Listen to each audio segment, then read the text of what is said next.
You will hear a conversation between an assistant at a community centre and a man who wants to join some evening classes. First, you have some time to look at questions 1 to 6.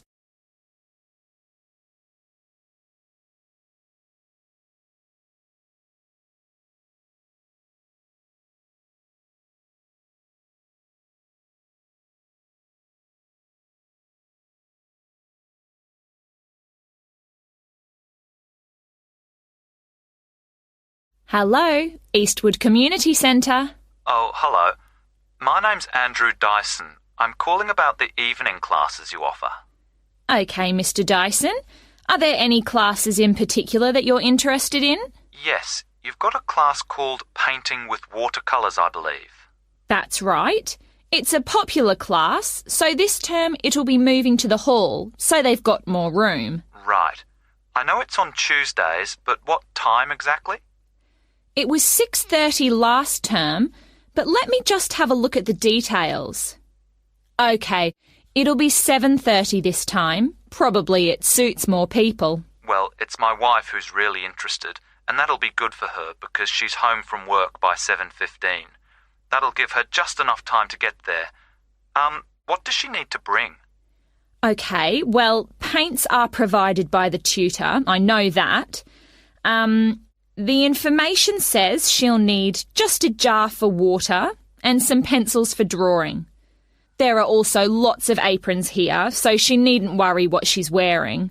And the cost for 4 classes is $45, including paints, as I said. OK. Now, we're both quite keen on the Maori language class. There are spaces on the next course, so you could join that. Oh, good. Which room will that be in?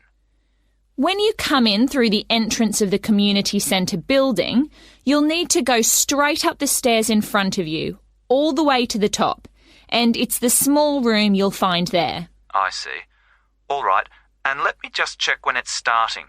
I heard from someone that the July course has been delayed until August.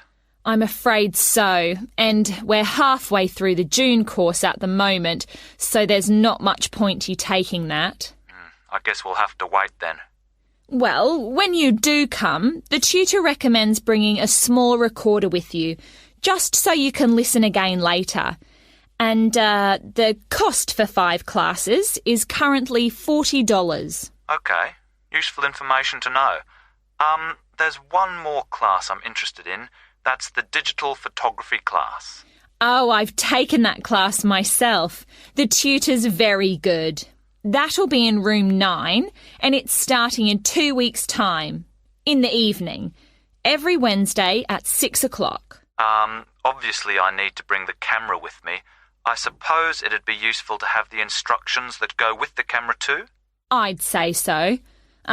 Some people bring along a lot of accessories like extra lenses, but there's really no need for this class.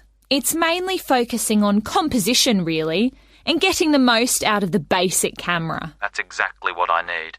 And how much does it cost? Let's see. For 4 classes, it's $35. But if you take 8, it works out as $55. So you're making a bit of a saving. $15, that is. I see. Before you hear the rest of the conversation, you will have some time to look at the questions 7 to 10.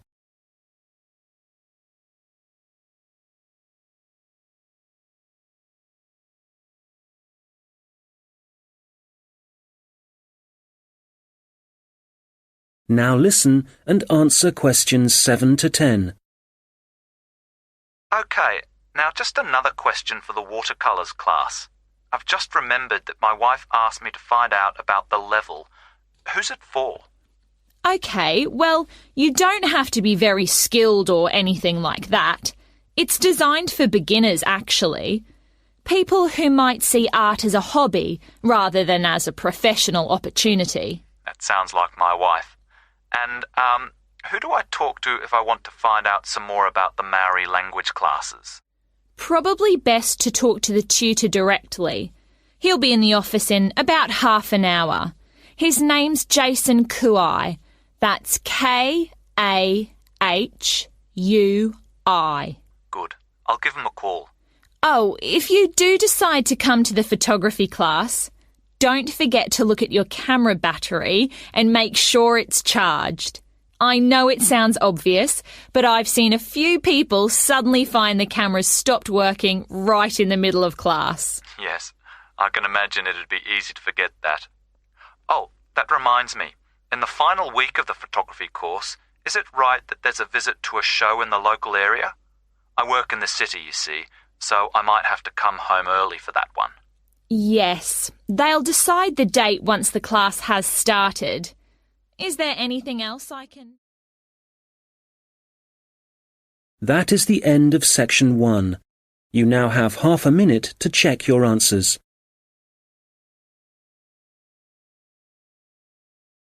Now turn to section 2. You will hear a project manager talking to voluntary workers about the tasks that need to be done. First, you have some time to look at questions 11 to 14.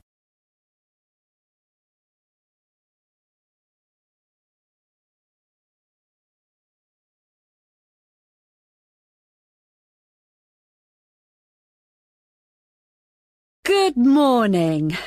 It's great to see so many people here. Thank you all very much for coming. Well, as you know, the community gardens at Hadley Park are really not looking as good as they should. Quite bad, really. And although the local council has a budget to deal with some of the problems, we do need volunteers for other tasks. If you don't mind, I'm going to divide you into 2 groups. So everyone on this side of the room is Group A, and the rest of you are Group B. So, Group A, there are a couple of things we'd like you to help with.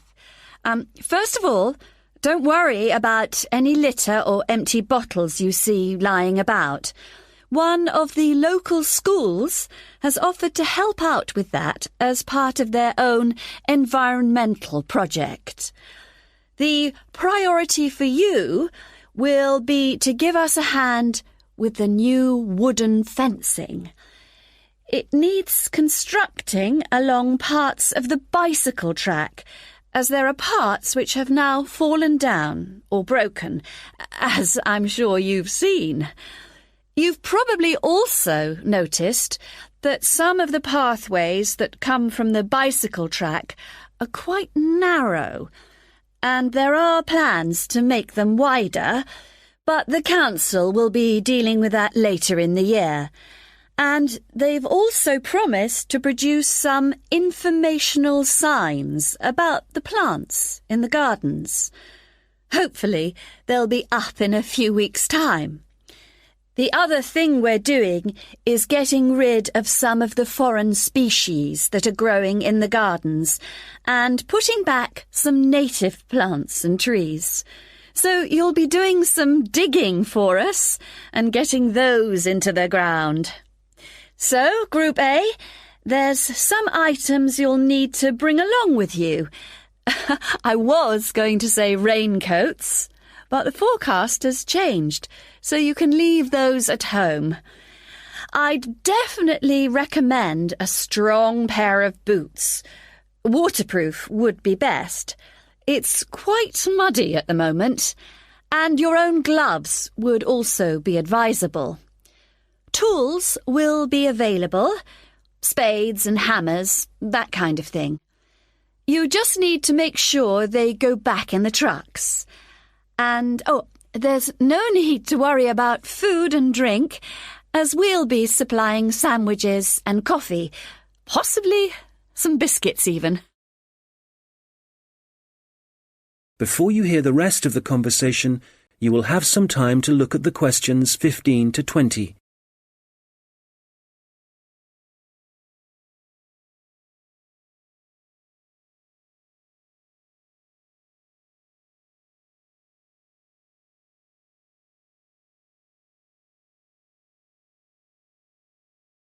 Now listen and answer questions 15 to 20. OK, Group B, your turn. Does everyone have a copy of the plan?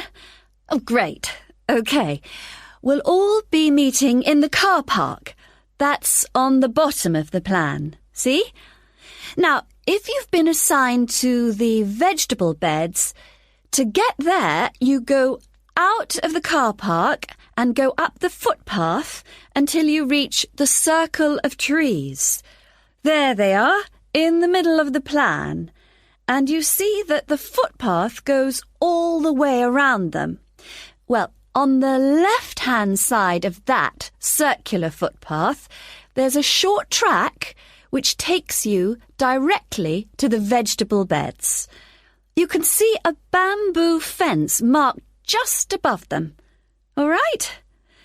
OK, if you're helping out with the beehives, pay attention. Look again at the circle of trees in the middle of the plan and the footpath that goes around them. On the right side of that circle, you can see that the footpath goes off in an easterly direction, heading towards the right-hand side of the plan. And then the path splits into two, and you can either go up or down. You want the path that heads down. And at the end of this, you see two areas divided by a bamboo fence. And as we're looking at the plan, the beehives are on the right of the fence. The smaller section, I mean. Now, don't worry, all the bees have been removed. You just need to transport the hives back to the car park. OK, for the seating, look at the circular footpath. At the top of it, there's a path that goes from there and takes you up to the seating area, alongside the bicycle track, and with a good view of the island, I suppose. OK, if you're volunteering for the adventure playground area, let's start from the car park again and go up the footpath, but then you want the first left turn. Go up there, and then you see there's a short path that goes off to the right. Go down there, and that's the adventure playground area, above the bamboo fence. That fence does need repairing, I'm afraid. Right, what else? Oh, yes, the sand area. We've got that circular footpath in the middle.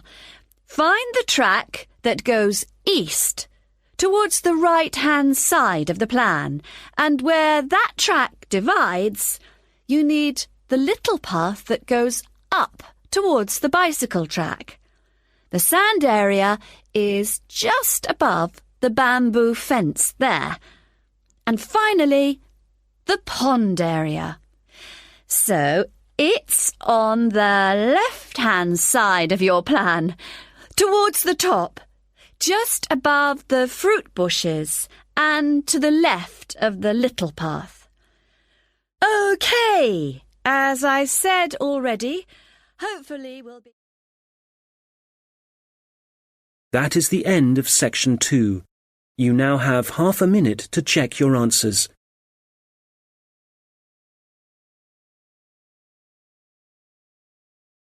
Now turn to section 3. You will hear two students discussing a presentation they are going to give. First, you have some time to look at questions 21 to 25.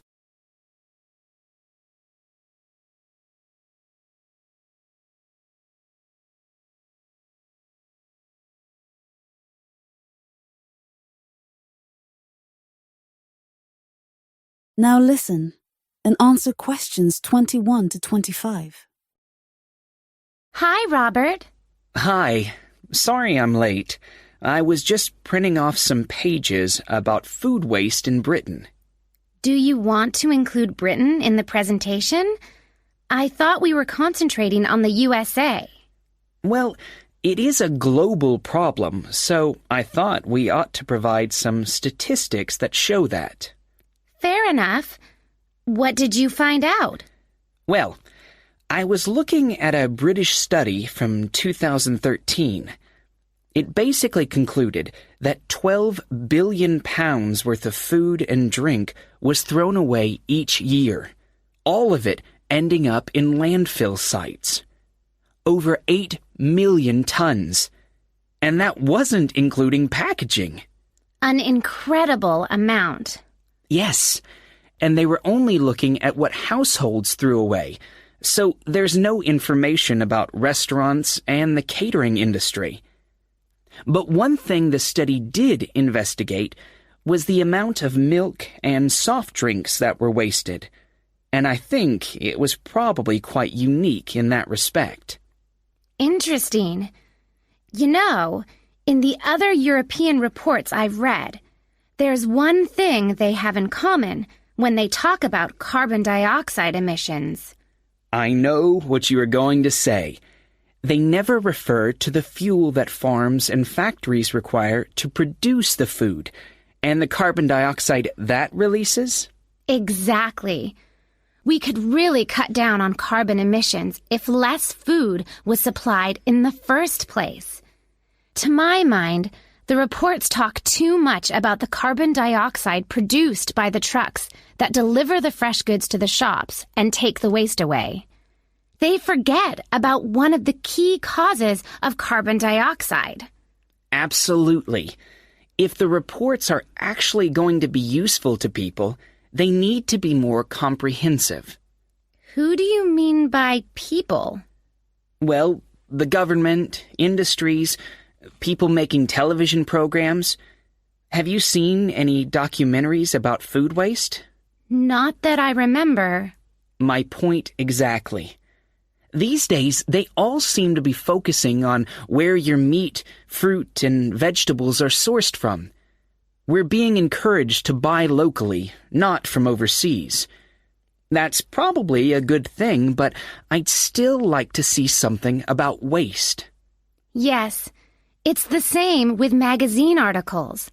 It's all about fat and sugar content, and the kind of additives and coloring in food, but nothing about how it reaches your table and what happens after it ends up in the bin.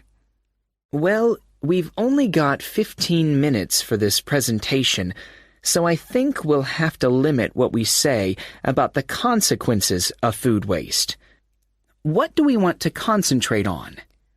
Well, I know some of the other presentations are looking at food and farming methods and what they do to the environment. So I think we'll avoid that. And the fact that in some countries, people can't afford the food grown on their own farms. That was covered last term. Okay, we don't want to repeat stuff.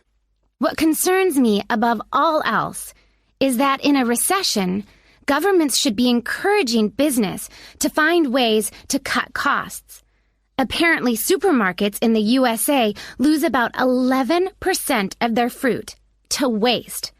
That's throwing money away. All right, we'll focus on that problem. It should get the others' attention anyway. Now, how do you want to begin the presentation? Let's not start with statistics, though, because that's what everybody does. I agree. How about we give the other students a set of questions to answer about what they suspect they waste every day? I'm fine with that. Probably a better option than showing pictures of landfill sites. It'll be more personalized that way.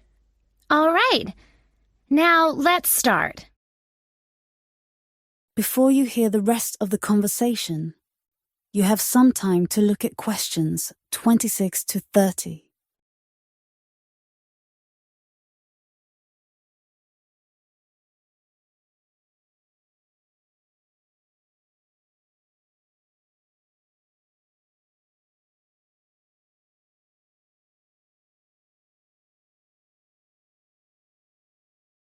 Now listen and answer questions 26 to 30.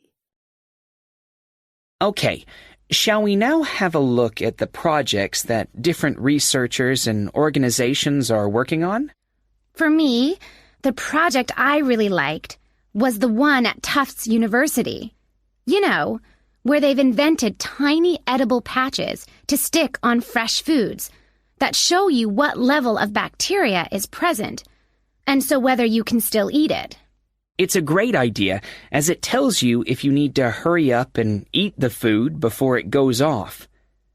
The other good thing about the patches is that apparently they'll be cheap to manufacture. Good. Then the other thing I thought was great was the Massachusetts Institute of Technology project. I hadn't seen that. Well, they've developed these sensors that can detect tiny amounts of ethylene. Ethylene is the natural plant hormone in fruit that makes them turn ripe, apparently. The researchers think that they can attach the sensors to cardboard boxes, and then supermarkets can scan the sensors with a portable device to see how ripe the fruit inside is.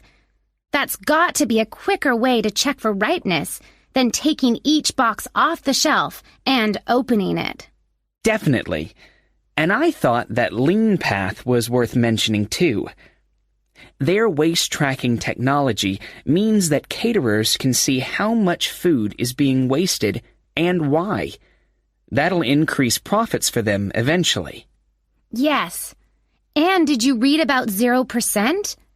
They've produced this smartphone application that allows restaurants to send donation alerts to food charities. The charities can then pick up the unwanted food and distribute it to people in need. In the long run, that'll definitely benefit poorer families in the neighborhood. No kid should go to school hungry. I agree. And I read that quite a few local governments in the USA are thinking about introducing compulsory composting in their states, so you can't put any food waste into your rubbish bins, just the compost bin. Well, I guess that means a bit more work for people. I mean, they have to separate the organic and inorganic waste themselves before they take it out to the compost bin, and you know how lazy some people are. But I guess if we all start composting, we'd be doing something positive about the problem of food waste ourselves, rather than relying on the government to sort it out. Having said that, not everyone has a garden, so I guess... That is the end of section 3. You now have half a minute to check your answers.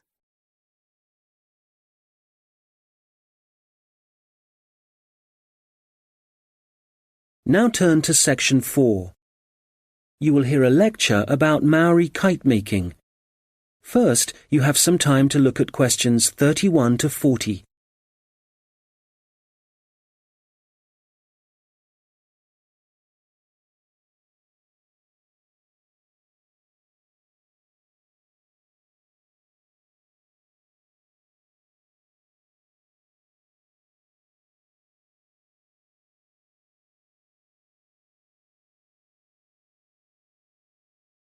Now listen carefully and answer questions 31 to 40. Well, good morning, everyone. As you know, we've been looking at different kinds of art and craft that were practiced by the Maori people of New Zealand, at least before the Europeans began to arrive in the 18th century. So, the focus of this lecture is kite making, how the kites were made, their appearance, and the purposes they served. Well, let's start with the way they were made. As with other Maori artistic traditions, kite making involved certain rituals.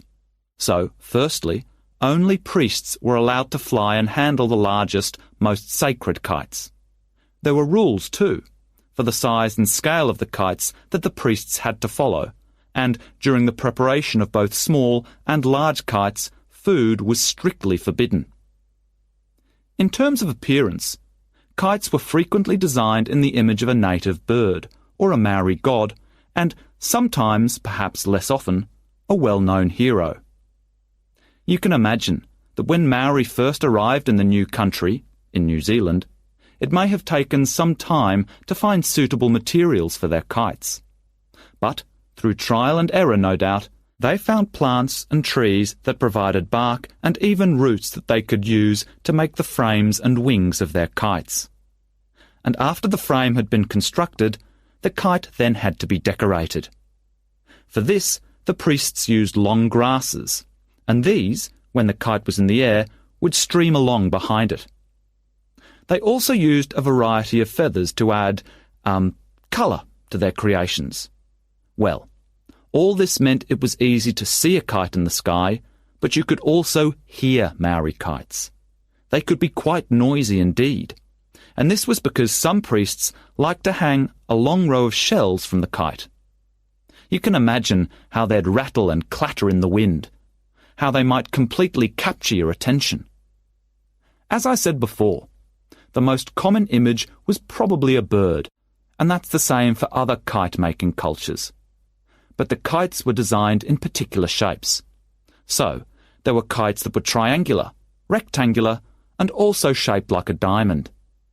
And some of them were so large it would actually require several men to operate them. Some of the kites were also covered in patterns, and to make these patterns, the Maori used different pigments of red and black, and these were either made from a charcoal base or from red-brown clay which had been combined with oil obtained from a local species of shark. Now, before I forget, if you have a chance, do visit the Auckland Museum, because they have the last surviving Birdman kite on display. This is the kind of kite that has a wooden mask at the top of the frame. It's a mask of a human head, and you can clearly see it has a tattoo and also a set of teeth. Quite impressive, and a good example of Maori craftsmanship and symbolism. Right, turning to the purpose and function of the kites. They certainly had multiple uses. Primarily, the flying of kites was a way of communicating with the gods, and when the kites rose into the air, the Maori used them to deliver messages, perhaps requesting a good harvest, good fortune in war, a successful hunting expedition. So these kites were incredibly valuable to a community, treasured objects that one generation would pass to the next. People would also fly kites for other reasons. For example, to attract the attention of a neighbouring village. This was done when a meeting was required between Maori elders, a convenient method indeed. And finally, when it comes to war, there are traditional stories that describe how when a Maori warrior found himself surrounded by his enemies, a kite could actually provide the possibility of escape. The kites were powerful enough to take a man up into the air, and for this reason, they could also be used to lower him into enemy fortifications so that an attack could begin from the inside. Well, I'm happy to say there seems to be a revival and growing interest in kite making, and That is the end of section 4. You now have half a minute to check your answers.